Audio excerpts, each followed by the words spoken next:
Баршаңызға сәлем. Құрметті менің YouTube каналымның көрермендері.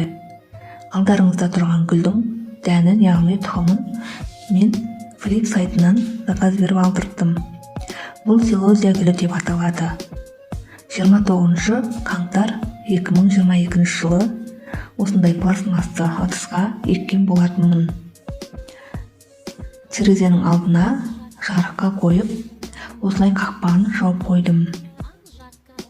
Неке жайлап өсіп жатырды. Одан кейін кішкене бой көтергеннен кейін басқа ыдыстарға көшіре бастадым. Осылай бетін жауып, үстін жай ғана тесіп қойдым ауа бару үшін. Одан кейін пластмасты ыдыстағы силозия гүлдерім әрі қарай өсе бастады.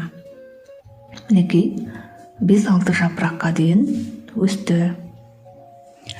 Осы 5-6 жапыраққа дейін өскен гүлді тағы да ыдыстарға орналастырдым. Мінекей әрқайсысы осылай болып өсіп жатыр. Енді осыны мен сәуір айының ортасында далаға отырғыздым. Неге алдымен үстіне пластмасты баклажканы жауып қойдым. Яғни бізде түніміз суық болғандықтан үсіп қалу мүмкіндігі жоғары. Сондықтан да осылай жерге үйретіп алдым.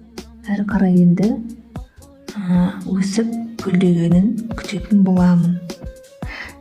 Менімен бірге болғандарыңызға көп рахмет. Талай алда видеолар күтіңіздер.